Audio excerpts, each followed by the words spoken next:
Baik, Assalamualaikum warahmatullahi wabarakatuh. Perkenalkan, nama saya Ahmad Rahmat Reda, NIM 2338305101. Di mana pada kesempatan kali ini saya akan menjelaskan materi mengenai analisis kualitas layanan self-qual dan in-qual. Materi ini membahas bagaimana organisasi dapat mengukur dan meningkatkan kualitas pelayanan baik yang dirasakan oleh pelanggan maupun yang terjadi di dalam organisasi itu sendiri. Dengan memahami kedua konsep ini, perusahaan dapat meningkatkan kepuasan pelanggan, kepuasan karyawan, serta menciptakan keunggulan kompetitif yang berkelanjutan. Next, di sini evolusi konsep kualitas jasa. Sebelum membahas self qual dan in qual, ini kita perlu memahami karakteristik jasa terlebih dahulu. Jasa ini memiliki 4 karakteristik utama yang dikenal dengan istilah IHIP. Yang pertama ini intangibility atau tidak berwujud. Artinya jasa tidak bisa dilihat ataupun disentuh sebelum digunakan. Yang kedua ini heterogeneity, yaitu kualitas jasa dapat berbeda-beda tergantung siapa yang memberikan layanan dan kapan layanan tersebut ini diberikan. Ketiga ini inseparability, yaitu proses produksi dan konsumsi jasa terjadi secara bersamaan. Yang keempat ini perishability, yaitu jasa tidak dapat disimpan untuk digunakan di masa depan. Karena sifatnya yang unik tersebut, kualitas jasa tidak bisa diukur seperti produk fisik. Kualitas jasa ini sangat bergantung pada pengalaman dan persepsi pelanggan. Next, di sini pentingnya kualitas layanan, di mana kualitas layanan ini memiliki peran yang sangat penting dalam keberhasilan suatu organisasi. Pelanggan yang puas biasanya ini akan kembali menggunakan produk atau jasa perusahaan. Selain itu, mereka juga cenderung merekomendasikan perusahaan kepada orang lain. Kualitas layanan juga menjadi pembeda antara satu perusahaan dengan perusahaan lainnya, terutama dalam persaingan bisnis yang semakin ketat. Yang perlu dipahami adalah kualitas layanan ini kepada pelanggan tidak akan maksimal jika organisasi ini mengabaikan kualitas layanan kepada karyawannya sendiri. Oleh karena itu, kualitas internal dan eksternal harus berjalan secara seimbang. Next ini pengertian service quality. Sasqual ini merupakan metode yang digunakan untuk mengukur kualitas layanan dari sudut pandang pelanggan. Model ini dikembangkan oleh Parasuraman, Zetamel, dan Berry pada tahun 1985. Konsep utama Sasqual ini adalah membandingkan antara harapan pelanggan sebelum menerima layanan dengan persepsi pelanggan setelah menerima layanan. Jika layanan yang diterima lebih rendah dari harapan pelanggan, maka akan muncul ketidakpuasan. Sebaliknya, jika layanan sesuai atau bahkan melebihi harapan pelanggan ini, maka pelanggan akan merasa puas, bahkan sangat puas. Slide selanjutnya ini menjelaskan 5 dimensi service quality, di mana dalam service quality ini terdapat 5 dimensi utama yang dikenal dengan istilah RATER. Yang pertama ini reliability atau keandalan, yang kedua ini adalah assurance atau jaminan, yang ketiga ini tangibles atau bukti fisik, yang keempat ini empati, dan yang kelima ini adalah responsiveness atau daya tanggap. Kelima dimensi ini digunakan untuk mengevaluasi bagaimana pelanggan menilai kualitas layanan yang diberikan oleh perusahaan. Nah, slide selanjutnya ini penjelasan dimensi service quality, di mana dimensi pertama ini adalah tangible atau bukti fisik. Contohnya ini adalah keberhasilan ruangan, kelengkapan fasilitas, teknologi yang digunakan, atau penampilan karyawan. Dimensi kedua ini adalah reliability, yaitu kemampuan perusahaan memberikan layanan secara tepat, akurat, dan konsisten. Dimensi ketiga ini responsiveness, yaitu kesediaan dan kecepatan karyawan dalam membantu pelanggan.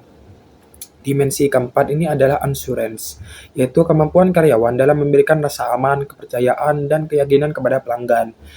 Sedangkan dimensi terakhir ini adalah empati, yaitu perhatian dan kepedulian perusahaan terhadap kebutuhan masing-masing pelanggan. Nah, menurut penelitian ini dimensi yang paling penting bagi pelanggan biasanya adalah reliability atau keandalan. Slide selanjutnya ini model 5 gap service quality. Untuk mengetahui penyebab kualitas layanan yang buruk, service quality ini menggunakan pendekatan yang disebut model 5 gap ini atau 5 gap model. Model ini menjelaskan bahwa ketidakpuasan pelanggan ini seringkali disebabkan oleh adanya kesenjangan dalam proses pelayanan.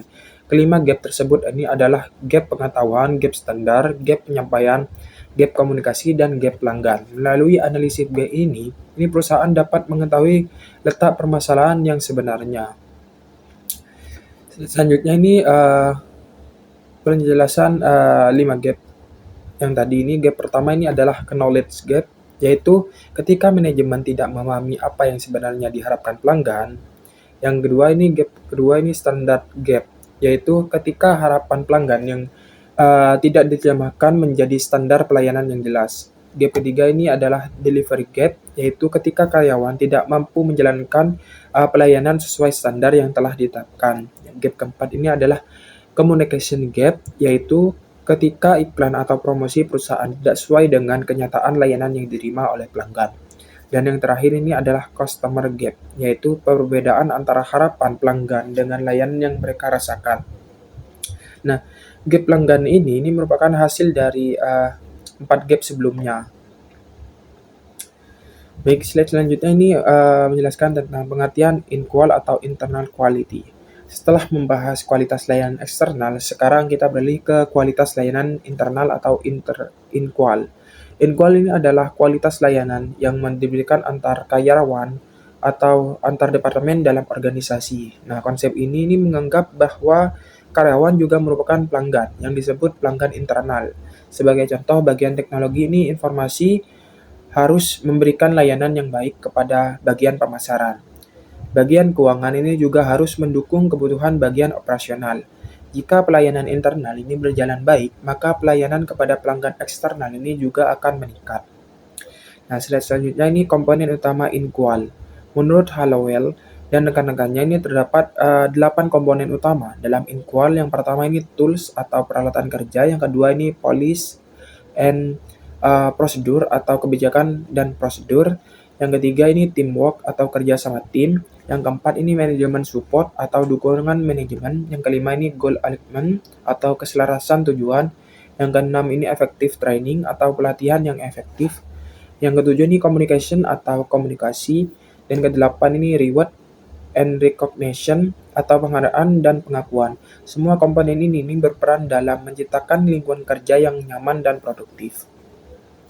Slide selanjutnya ini menjelaskan model in-serve-qual untuk mengukur kualitas layanan ini untuk mengukur kualitas layanan internal ini secara lebih mendalam. Ini digunakan model yang disebut in-serve-qual. Model ini mengidentifikasi 3 kesenjangan utama dalam organisasi. Yang pertama ini perbedaan antara apa yang dipikirkan penyedia layanan internal dengan apa sebenarnya dibutuhkan pelanggan internal.